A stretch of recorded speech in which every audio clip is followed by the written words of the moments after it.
Hello, everyone who's on the call. I'm just going to do a brief introduction of Dr. Holzman here, and then we'll get going with our open discussion on COVID-19 updates in Montana. Dr. Gregory Holzman became the State Medical Officer of Montana in July of 2015. Dr. Holzman comes to Montana from Michigan State University, where he was the director of the Healthy Campus Initiative, Associate Professor and Associate Chair of Preventative Medicine within the Family Medicine Department in the College of Human Medicine. Before joining Michigan State University, Dr. Holzman served as Deputy Director of the State for Office, Tribal, Local, and Territorial Support at the Centers for Disease Control and Prevention. Prior to that, he was the Chief Medical Executive for the Michigan Department of Community Health. Dr. Holzman also holds an adjunct associate professor role in the health management and policy at the University of Michigan School of Public Health. During his career, he has worked on various public health and health-related policy issues, from smoke-free legislation to addressing substance use disorder. He has special interests in social determinants of health, health promotion, and disease prevention, elimination of health disparities, and building better integration between clinical medicine, public health, and community-based organizations. Dr. Holzman has completed residencies in both family medicine and preventative medicine. A graduate of the University of Florida's College of Medicine, he completed his family medicine residency at Carolinas Medical Center in Charlotte, North Carolina, and his preventative medicine residency at the University of Washington. He worked in residency education and clinical medicine at Central Maine Medical Center's Family Practice Residency Program. He has been involved with the medical education, clinical care, and research as an associate professor in the departments of community medicine and family medicine at the University of North Dakota's School of Medicine and Health Sciences. Before completing his second residency in preventative medicine, he worked on the Blackfeet Indian Reservation in Browning, Montana. So I'd like to welcome Dr. Gregory Holzman. It's up to you now, Dr. Holzman. Thank you. Thanks for that introduction. I have a shorter one, so thanks. Also, I realized that I need to update it because I no longer have an association with the University of Michigan School of Public Health. But that I do want to ask, and he's been so incredibly busy doing all the work that he does, if Jim Murphy is on. And if he comes on later, if you can let me know. But Jim Murphy is the Bureau Chief for Communicable Disease here at the state, and has been doing incredible work and really working closely with our local public health folks who are on the ground and really doing a yeoman's job of keeping things under control and doing some great work. So when he gets on, he very well could add some comments. I hope he will. I'm not sure if Todd Harwell might also join, who is the Public Health Administrator for the Public Health and Safety Division, and helps coordinate things with all our local public health and work throughout the Public Health Department. So I really, I see there's a diverse group of people on here, and I want to make sure that we use this time to be most efficient for you all, and also to be able to try to answer some of your questions, or if unable to answer the questions, know some of the things that are most challenging in your communities, which we can start working on to try to see how to partner with you and assist. I think a couple comments that I would like to make. One is just one of my little pet peeves, and please indulge me to talk about this, but I get very frustrated with the comments about health or economy. And the reason I do is because I strongly believe it's health and economy. And we have a virus that's here that at this point in time, the best options we have is not to get it. And so we need to figure out how to minimize risk as we continue our lives with COVID-19 in the communities. And how do we protect ourselves and others, and especially those that are at higher risk to the disease. There is no doubt that the COVID-19 has had an effect on the economy. It's had an effect on other health aspects within our society. If you talk to, all our public health folks who we kind of like to hang out and hide in the behind and do our work, other issues are still going on. We still have issues with sexually transmitted diseases. We still have to worry about water. We still have issues about access to healthcare. And we could go on and on and on. And we know that the COVID-19 has had effects with issues of isolation and issues of mental health. For those that may be suffering from mental health issues, and for those that don't currently have a clinical diagnosis of a mental health problem, but are strained by social isolation that might have occurred because of COVID-19. Although we'll talk a little later that social isolation and social distancing doesn't necessarily need to be social isolation, and we need to really work on that. And also just the stresses that this has caused on families with access to computers for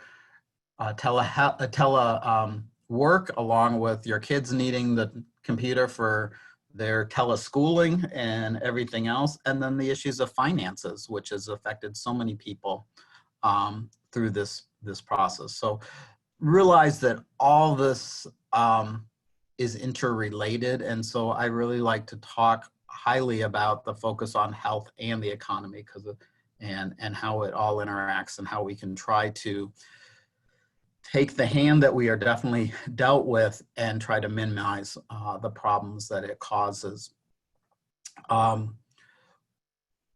With that in mind, and I know I'm talking to a lot of different businesses, and I know there's a lot of concern about what we're seeing with increased number of cases within Montana. And probably what causes me a little bit more panic is the increased cases that we're seeing in some of the other states that really have seen drastic increases.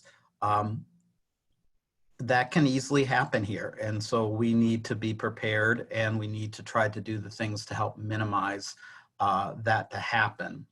Most of the cases that we have right now are in clusters, which is a good thing from an epidemiologic point of view, that our local public health folks have been doing a great job with the contact tracing, trying to find the cases and get ahead of the outbreak.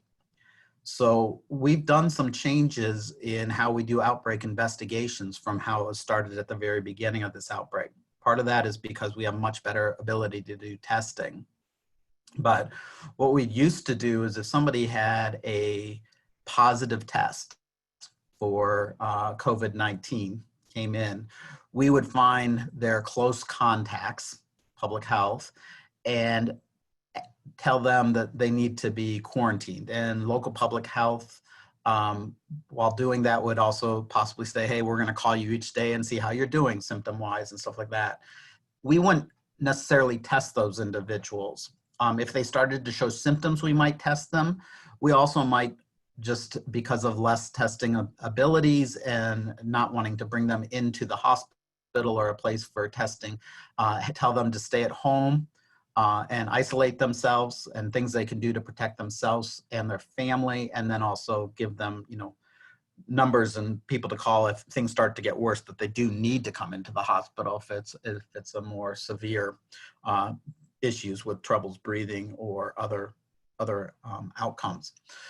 That's how we would do it before. Now we would test all those individuals right away that are close contacts, and that's really helpful from an epidemiological point of view. It doesn't change things that if they come back negative, they're a close contact, they come back negative, that they are out of quarantine, because we have had cases where patients test negative at first, but then will convert within that 14-day incubation period. So that's one education point that our folks in public health are constantly trying to remind people, we're testing you for epidemiological aspects, not to free you from quarantine if you're a close contact. what that does, though, is by testing that person and finding out if they're positive, that allows the public health contract tracing team to quickly try to find the people that individual has all been around and move quicker to get ahead of the curve or ahead of the outbreak, and hopefully keep a small outbreak in the small outbreak realm and not into a major problems. So testing has made a difference in why our numbers are going up a little bit, but it's not the only reason by any means. There is definitely more spread happening in Montana right now. And like I said, luckily most of them have been in clusters, although we are moving into some areas that are what we call community spread. And the definition of community spread is when our folks in public health, and I'm going to keep using our public health folks, but please know that I'm not talking about just the state. This is a complete partnership with the local public health, who are huge in all the work that they're doing, and the boots on the ground, and then our assistance that we get from federal government, CDC and others. But as far as the work of increase, I kind of lost my train of thought there, I apologize. But the community spread issue is when local public health, as they're working with these cases, cannot figure out where the case originally came from. It came from the community somewhere, but we can't trace it back to, oh, this person came back from Seattle and these people were affected here, and then this is the second line were infected, and kind of go from there. If we can't find out where that connection might be to other cases, then we consider it community spread, meaning the virus is out there and we're not catching all of them that are in the community at this time. And we had community spread. We had things under control in Montana where we didn't have any community spread going on in all the state of Montana, and now we do have some areas of community spread going. This kind of brings us back to the businesses and what can be done. And I think some of the big challenges out there is we're seeing a lot of differences on how businesses have been responding to and mitigating risk for their employees and their customers. You know, having an outbreak in your business could put your employees and your customers at risk. And it will also affect the success of your business. So again, playing the idea and understanding the idea of health and economy, what we really want to do is kind of highlight how are the ways that we can mitigate those risks to those different places. And I first highlight everybody, depending on what area you're in, is there's some great guidance, useful guidance that you can find at the CDC, and it's kept up to date as we learn more information, because as you know, some of our guidance has changed over the last 4 months. But you can find things for all sorts of businesses, camps, schools, transportation, at the CDC website. And that's www.cdc.gov, and then the front page will have something on COVID-19, and you can click on that and then kind of go to the areas that you want. I also highly recommend that you talk with your local public health, or if they're being overrun and too busy and you need to give us a call at the state, that's fine too. And we'd be happy to kind of look at things and think about ways that we might mitigate risk. And we might also be, sometimes very clear with you that we don't feel that the risk can be mitigated much more than X amount or whatever we're doing. So you are putting these other risks and benefits that you're going to have to address and kind of think through. But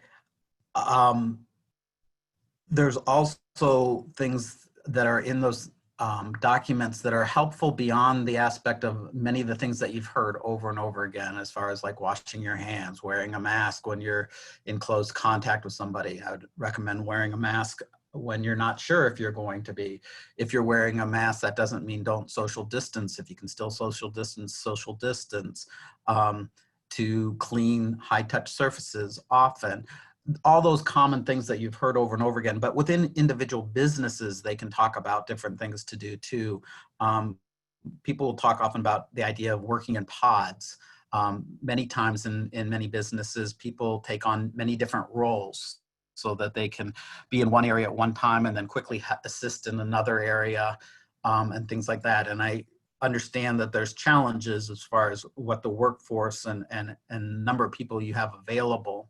But there is ways that people have put groups into pods or shift work, so that if somebody turned positive, you don't end up having to send everybody out in quarantine, that person has had a close contact with every single individual, but they've been in a pod, a group of people, which would only remove that pod and allow your business to continue on. So some different ways, they're very creative of thinking about how to do that. And then a lot of ideas of engineering ways to decrease the risk of spread of the virus. So we're all guilty of knowing exactly what to do, but not doing it out of habit, out of just not thinking about it at that one moment in time. You know, we're not supposed to touch our face. I find that extremely difficult.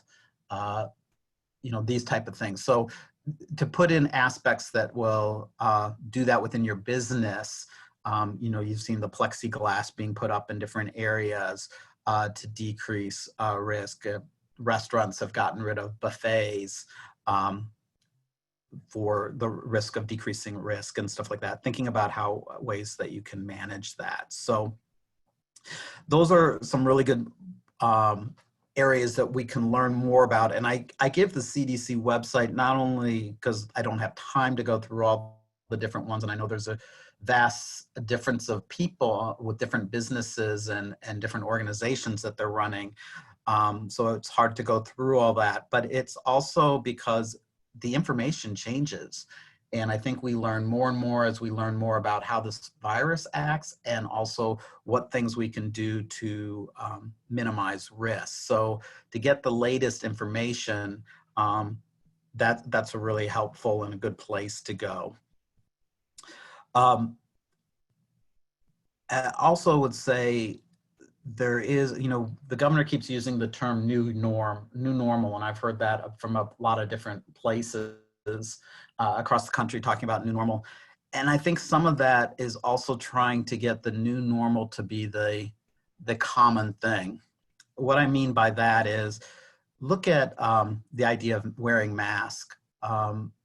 I've seen vast differences, as we've talked about. Some businesses are doing really great on making sure that everybody is wearing masks if they come into their business.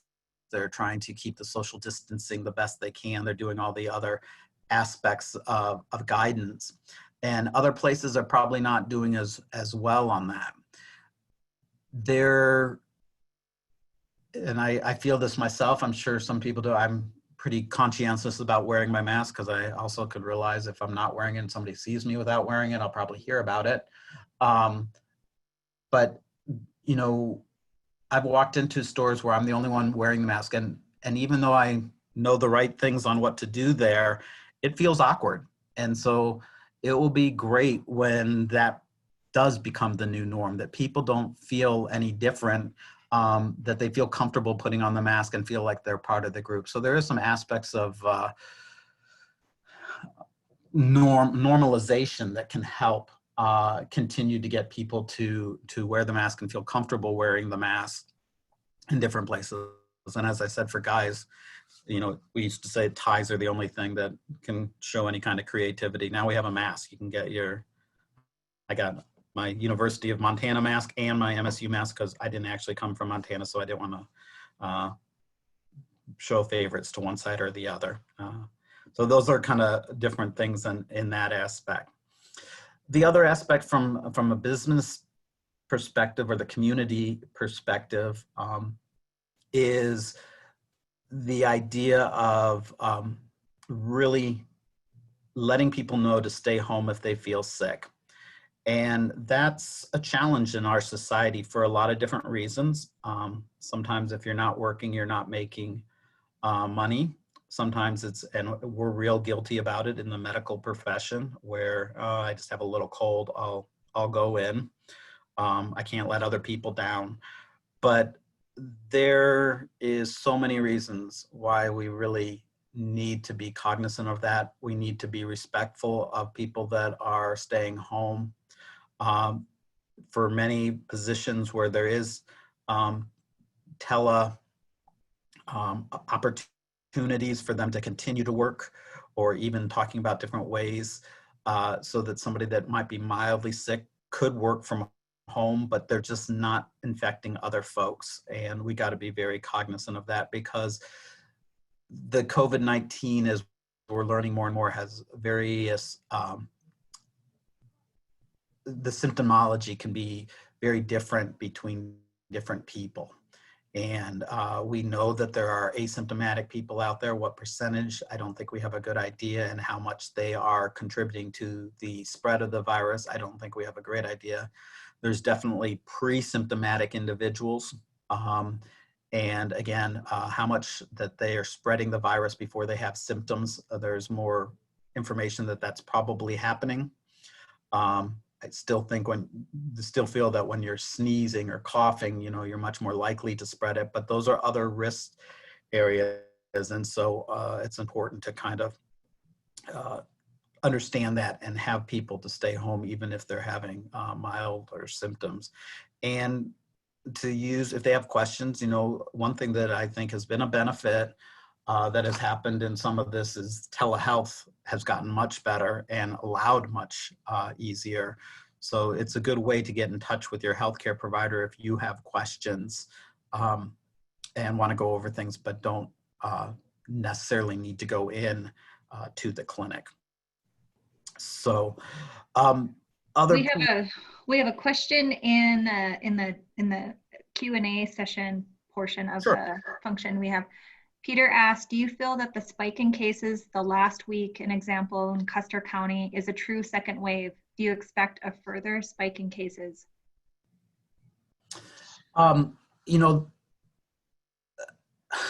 the whole wave issue, you know, it comes from the concept of the flu and 1918 flu, and also in other ones that we see different aspects.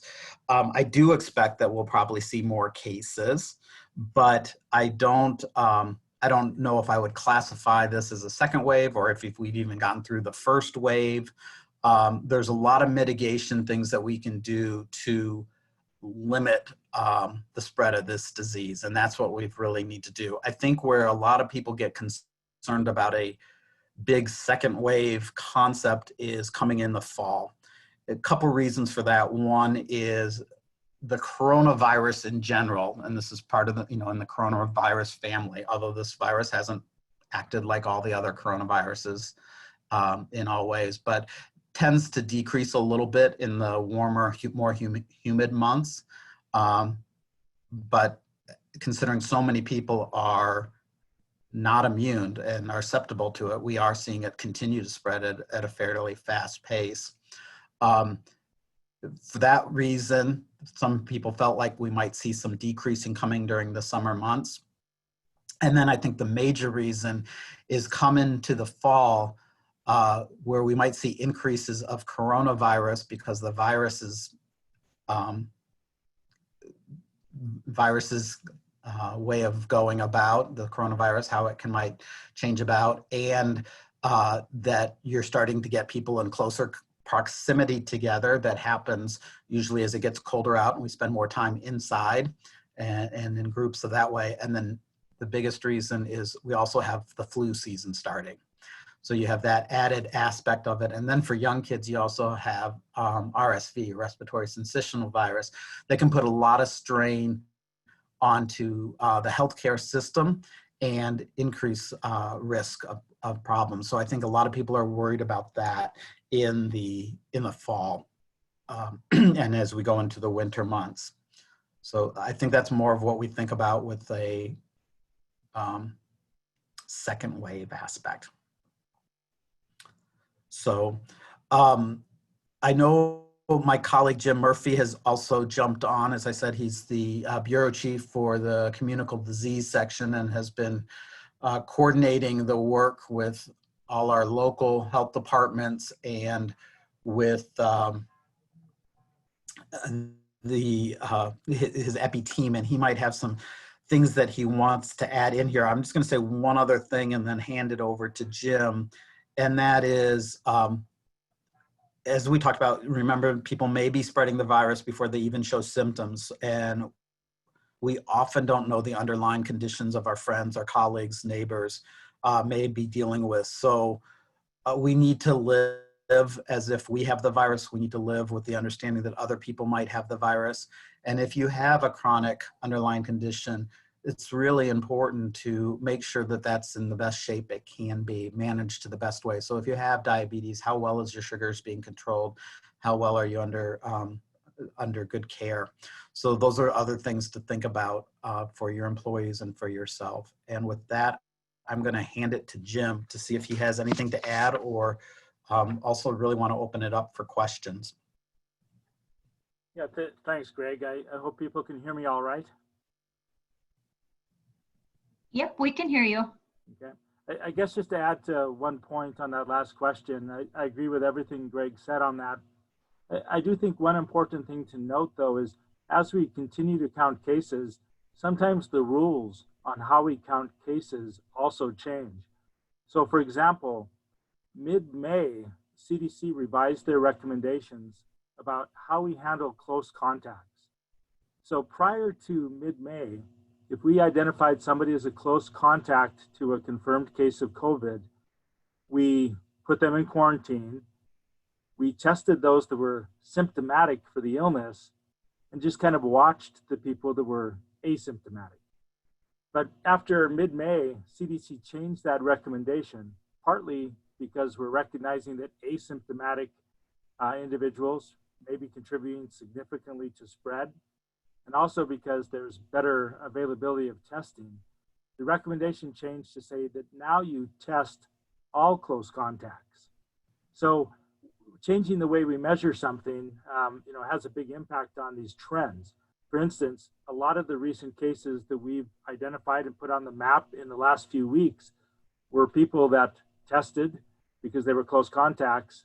Many of them were asymptomatic, but now they're counted as cases, where just a month ago they wouldn't have been. It makes it kind of hard to interpret whether there's really a second wave or an uptick going when we kind of change how we measure things.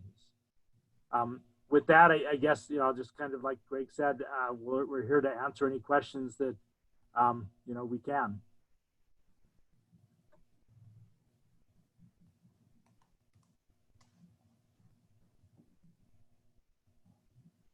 I don't see any yet, but I definitely have a couple for you fellows.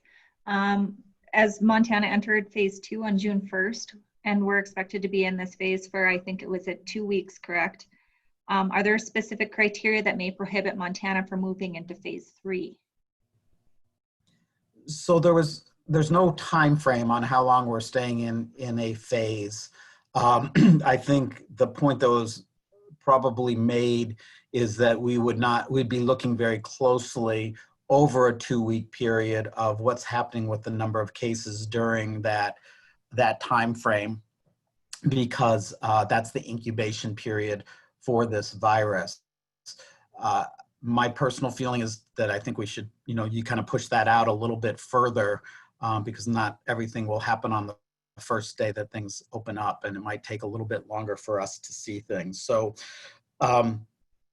so we're looking at a lot of different aspects as we're moving forward. One is the number of cases, but we're also looking at hospitalizations and, of course, sadly, deaths, as we're interpreting of, what is the best way of next steps to go.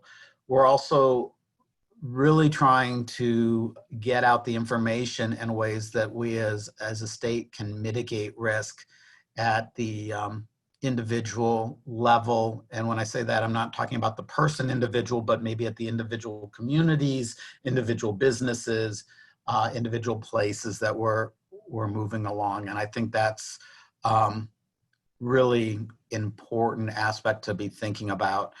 I don't make the decisions. Jim does not make the decisions as far as when we move to stage 3, but stage 3 is really getting close back to normal.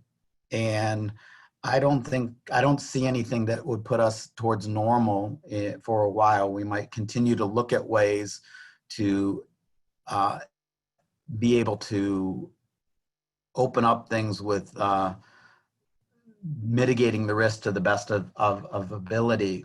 But I don't think we're going back to shaking hands and doing everything else till we have an immunization or much better control on treatment of this virus. And then Wade Stout had kind of tagged on to this question was, you kind of answered this, but what is your best guess as to when stage 3 might be? I'm going to use a Fauci quote, a Dr. Fauci quote, and I think he says it the best. It's really not our decision, it's the virus's decision. And I would modify that a little bit because I think some of it plays out on how we can start to figure out how to live with knowing that the virus is in our communities. So the mitigations that we're doing, and the more we do it all together, the chances, much better chances of keeping the virus suppressed within our communities and being able to move forward. But it's hard to, I think, and understandably so, people want to have like a definite date. We can get here, we can do this. And it's really hard to kind of give any concrete information on that, considering the environment can change so quickly. You look at what's going on in Arizona right now, or Oregon, or Texas, or Florida. In fact, I believe Oregon was going to be going to another stage, and they decided to hold back on that. So. And then there's another question regarding the phase. It says, I think I heard that nursing homes fall into phase 4. Is this correct? And is there an idea if there will be continued restrictions on family visitors? So I don't have the stage issues in front of us. And Jim might have something and can answer more. I don't know about a stage 4. I will say this, again, we're trying to look at things a little bit more specifically, and the nursing home assisted living issue is definitely something that has been discussed in detail. We brought in a group of people working within the nursing home community, along with some physicians that work more with the elderly, to have a better understanding and figure out ways that we can decrease the issues of social isolation, but still be monitoring and minimizing the risk with social distancing. So there's a lot of concepts that are being talked about, and things to think about. And I can't promise anything, but I think we'll see something fairly soon to try to help open up a little bit with trying to keep the mitigation to the best we can to decrease risk. But we do understand there's a lot of issues there for individual patients that are living in these nursing homes and their families, and then for the other folks that live in the nursing home with them. So. On the topic of nursing homes, there's another question by Ben. Have you developed a plan or recommendation for an SNFs/LTS long-term care to implement ongoing surveillance testing once we complete the Sentinel testing process? Yeah, so there is, we're working on some of that as it's going forward. There is some guidance out from CMS. There was also recently some guidance from the CDC. So as you know, currently right now, we are offering testing to all the nursing homes and all the individuals within the nursing home along with their workers.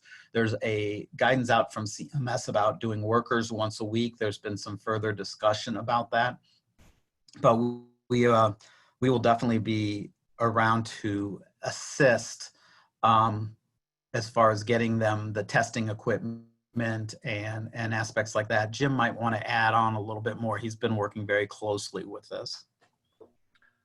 Yeah, I guess I think the only thing I would add is that the nursing homes in Montana responded fairly well to our effort to test all of their population, including their staff members.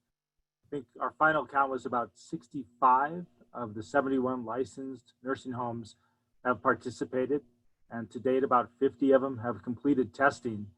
The ongoing effort, I think, will not be as challenging. Most of the nursing homes were able to do this independently.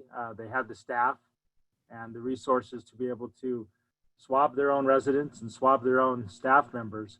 So I think as they transition into more routine surveillance, they should be able to handle that. It'll just be a matter of keeping them in supplies and being clear on the guidance for how this is supposed to go. And right now, as Greg said, it's a recommendation from the federal level. It really hasn't been pushed beyond that yet.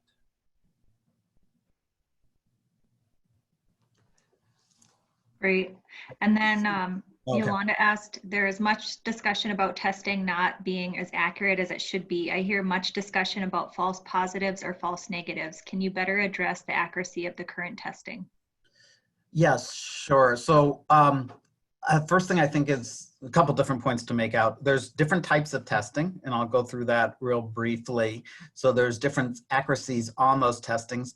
There's different companies that make different aspects within the different types of testing, and there's aspects on that. And many of the tests that we have are available through emergency use authorization. So they have not all of them have FDA approval at this point in time, but has allowed us to move forward and move quicker. So two types of testing that you really hear a lot about, and there's a third one I won't go into much detail on, but one is the PCR testing. That's the most accurate testing that we have, which ramps up the amount of virus within the testing machine that it does, and then tests to see if that virus is there.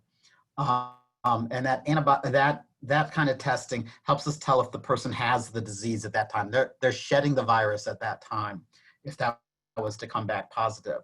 Another test that you probably have heard quite a bit about is antibody testing. Antibody testing, we are not really doing a lot in this state. Individual practices might be doing some of this. We just got the machines to do it here in Montana, and we're kind of getting them up and going, but it is more helpful in the aspect of telling somebody that they've had the disease in the past. They have antibodies to the disease.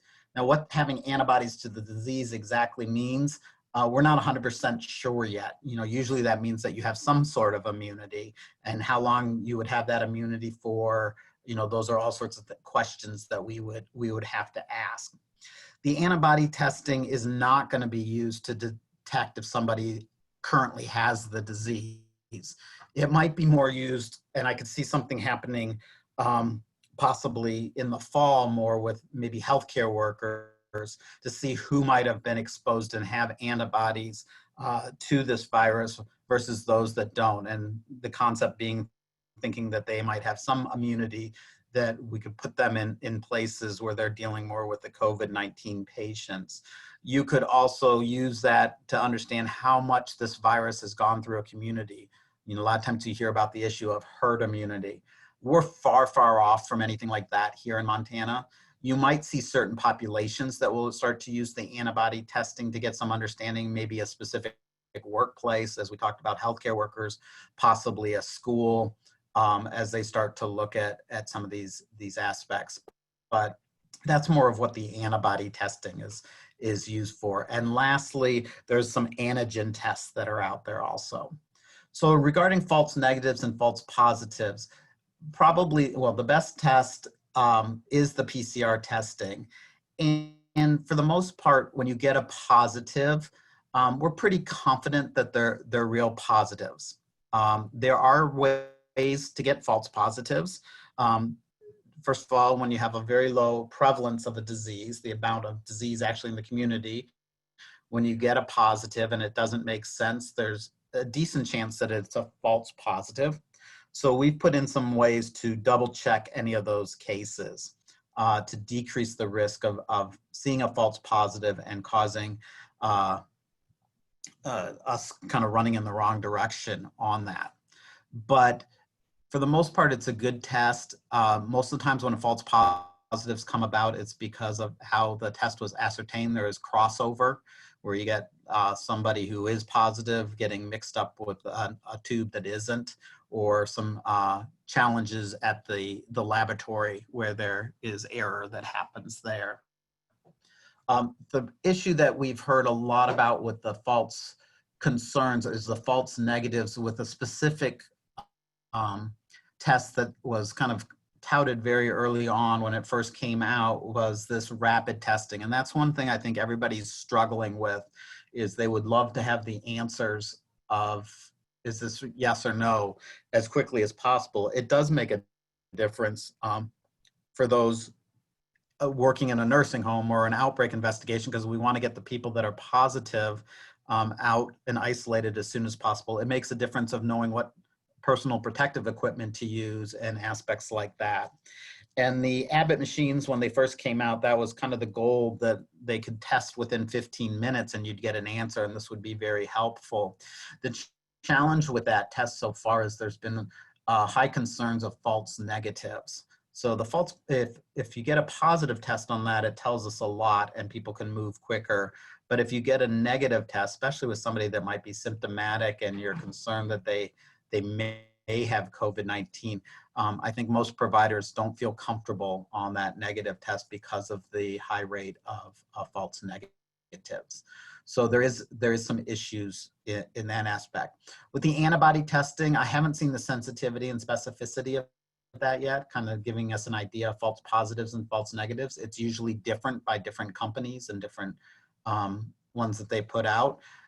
Again, that will be a different answer and how much we can live with the errors that can occur with an antibody testing, which is basically telling if somebody has had the disease or not, versus something that's very different in the looking at somebody with active disease and we're trying to stop the spread of the disease as quickly as possible.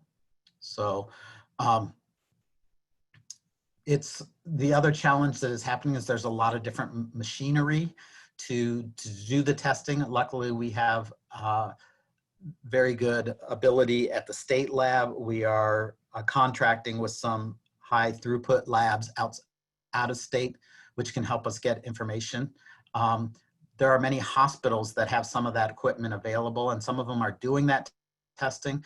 They're also being challenged, though, by not being able to get the reagents or some of the stuff that they need so that they could do the testing within their own institutions. And I think we're all working hard to try to figure out ways to get them the materials they need, because there would be a lot of benefit to have that there.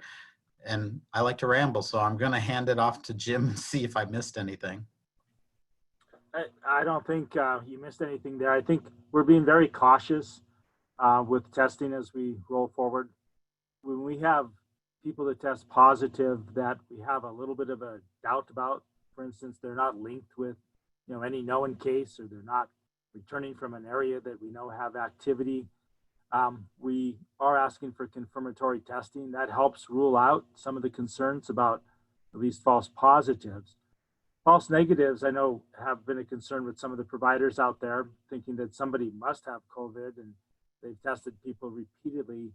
Haven't seen a lot of evidence of false negatives, in our experience so far. More concerned about false positives, and we've only seen a handful of those that fortunately we were able to resolve with further testing. Great. And there's a question regarding the time frame between retesting. Is there any guidance you have on that?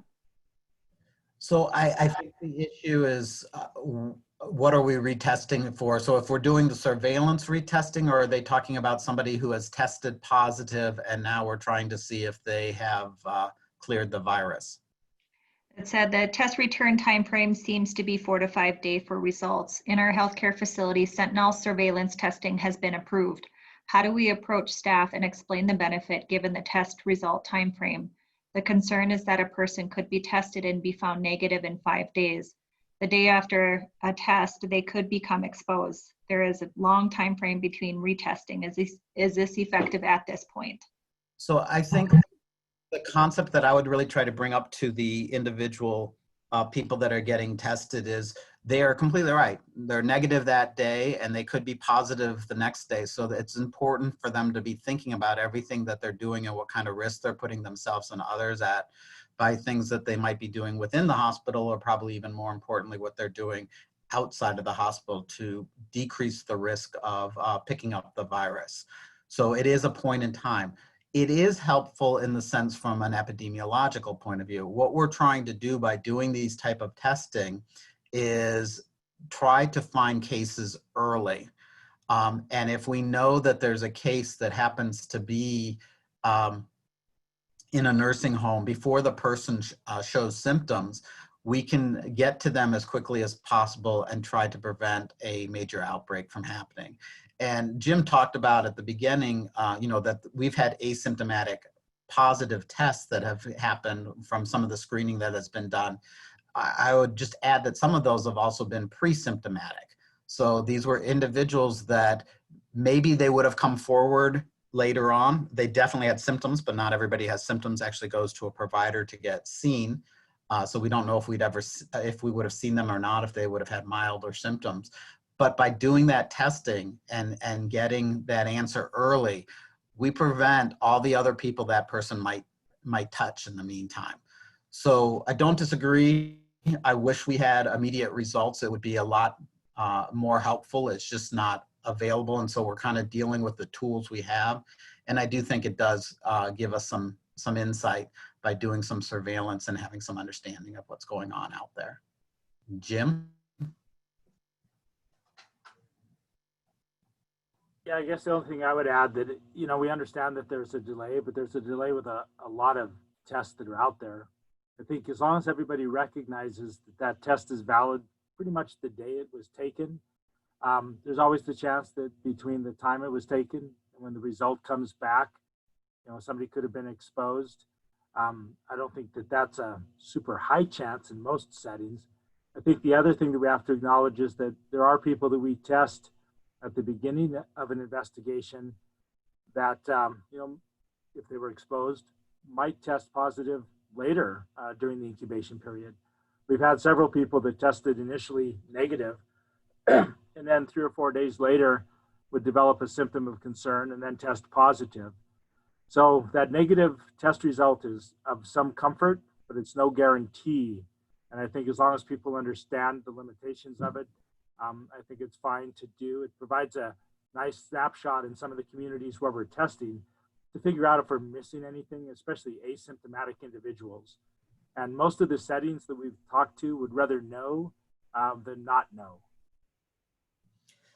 And I'll just add another aspect on, just from a clinical standpoint. I'm use HIV as an example. When we do testing for that, I find those time frames is a really good time to go over risk factors and ways people can protect themselves. So you do have that interaction with individuals when we're doing the surveillance testing, and then to make that surveillance testing even more meaningful, use that time to be able to ask questions, and also to be able to give answers back to them on ways that they can protect themselves and their family and their community. Great. And then Rose asked, in terms of ongoing testing, will testing supplies and PPE continue to be provided to nursing homes and assisted living facilities? Will the per test fee continue to be paid to facilities who perform the tests?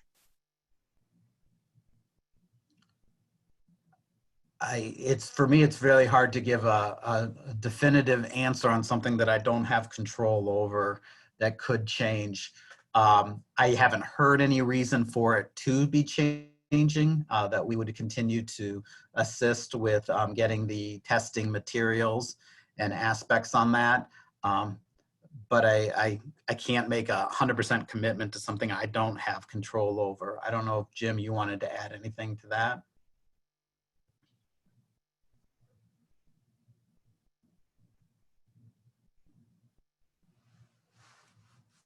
I'm guessing not. And then Barbara had asked earlier, Greg, can you talk about the importance of Medicaid expansion in relationship to our experiences with COVID-19 in Montana? Well, I mean, in general, we know access to care has always been a major problem across this country for a lot of different reasons. And by having more access to care and ability that people can get care, that's really helpful. And that helps not only the individual patient who can go and get the care, which of course is one of the number one things we're concerned about, and we want to make sure that's happening, but it also makes a big difference, again, epidemiologically. If people would not go forward to get health care because they're afraid of the cost or aspects of that sense, they're much more likely to continue to be out there and possibly exposing others.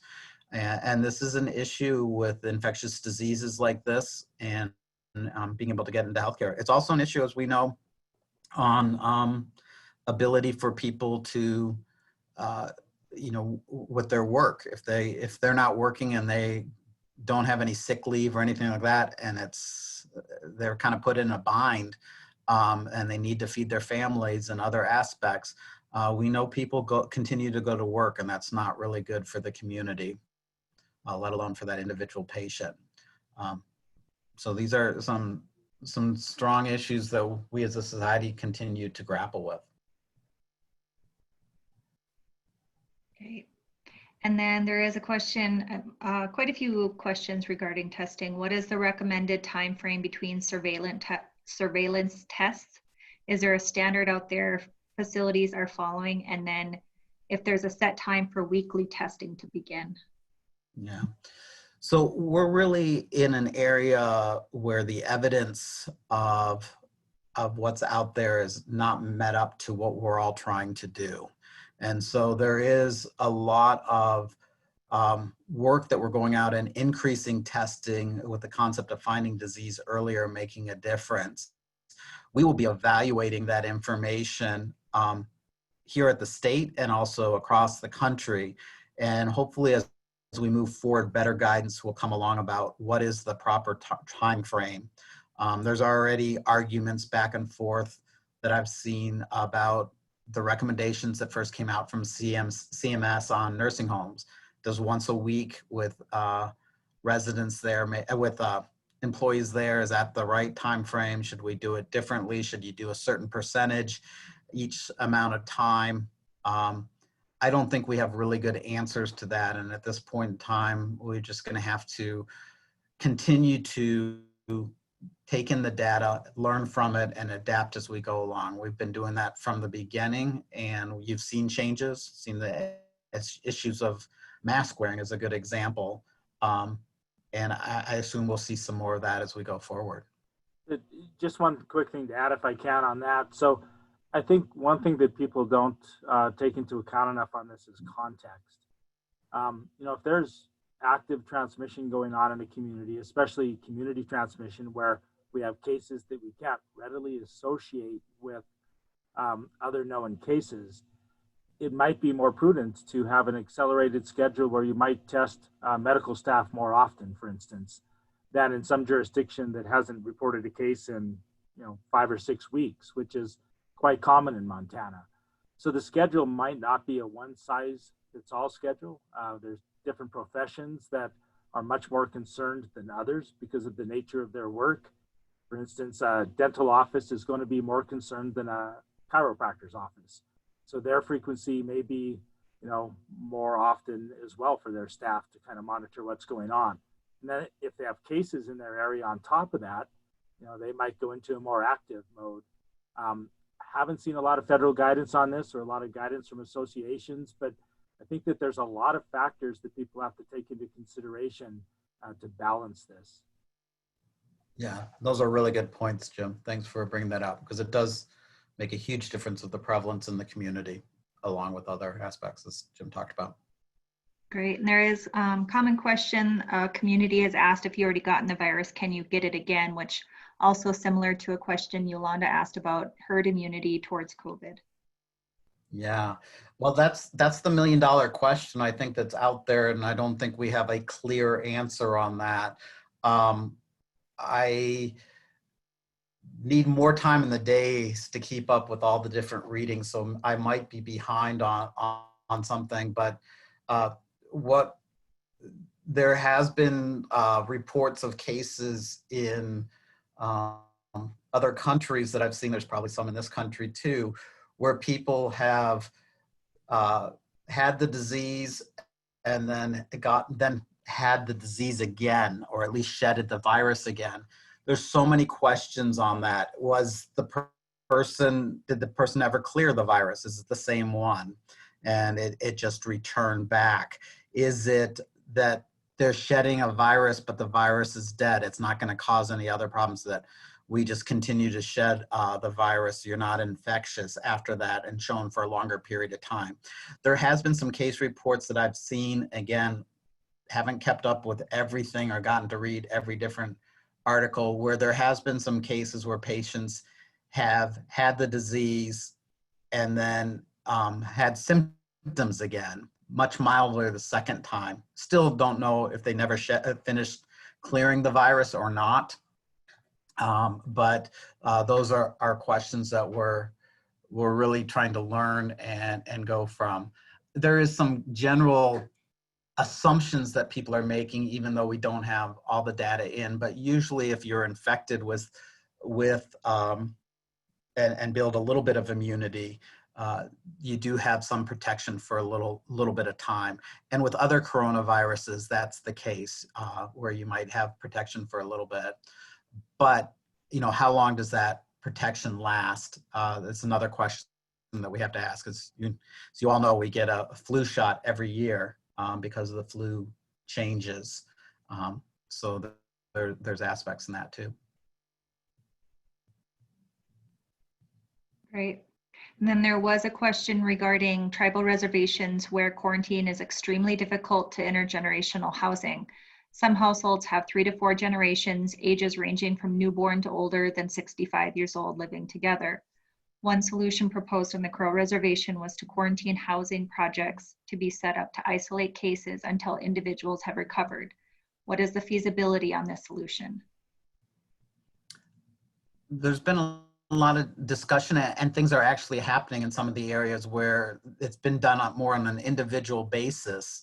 But local public health and others have worked to help when there is issues of trying to separate the sick and the non-sick, or even individuals that are at higher risk from others, and lots of different things that have been done in different communities for that. Whether we would have a specific place to quarantine individuals for the whole state, it is an issue that has been discussed, and it is an issue that some local public health areas have looked at in case we had very high surges. But at this point in time, we're dealing with this more on a one-to-one issue, or individual issues for that. Jim, do you want to add anything on that? You've been more involved on some of those. I don't think I really have anything too much to add on that, Greg. Sorry. Okay, that's fine. All right, we just have a few minutes left, and I do have a few other questions in here. Peter had asked, how often should we retest negative staff and residents? We have a small critical access hospital with 50 employees. Yeah, I think we tried to answer that a little bit before. I don't think we have an exact answer for that. As Jim mentioned, it's a really good point. It does make a difference about what's going on in your community, and there's different ways to think about that. And you might want to work with local public health to figure out a way to address that, and also talk with others within the hospital associations. I know, where there's very little prevalence in a small community, there's different things that people are doing. Some of them is just making sure that they're testing and being very clear for any employees that might be leaving the area and then coming back to the community to work back in the hospital, or coming from other places. Again, it's a point in time, and as Jim mentioned earlier, if you just picked up the virus, you might be asymptomatic, and you might even test negative but convert later if you're a close contact to somebody. But those are some things that you could also think about to try and protect the people within your hospital and other employees. If you're not seeing much prevalence in your own community, most likely the way it's going to come in, well, it is going to come in, is from somebody coming from out of state, out of the area. It doesn't have to be out of state, into that area, bringing the virus.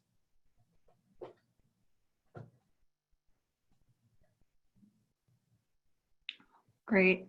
Well, we're definitely at the top of the hour, and I appreciate you, Dr. Holzman and Jim, to join us today for giving those updates in Montana on COVID-19. I know Mountain Pacific definitely has been doing our best to address a lot of questions and concerns too, so we appreciate the insight. Is there any other final questions or thoughts? You want to type them into the chat box or the Q&A? And I'll just add, thank you for the time. And, you know, while we're all in this together, as far as how to prevent this, we're all into this together for figuring out best ways to go forward. So, you know, we have levels of evidence, and we of course want to use the best science we have, but at times we don't have that. And we have to go forward doing the best that we can in those situations. And part of those things is to continue to learn from each other. So many of you are having experiences in your local communities and working closely with your local public health. That's good information, and we want to learn from what's happening so we can make the best decisions going forward. So appreciate all your insight and help on this too. And really appreciate our local public health and all the work they're doing. Great, thank you. Well, that concludes our updates. If you guys have any other further questions, you can email myself, ajarman@mpqhf.org.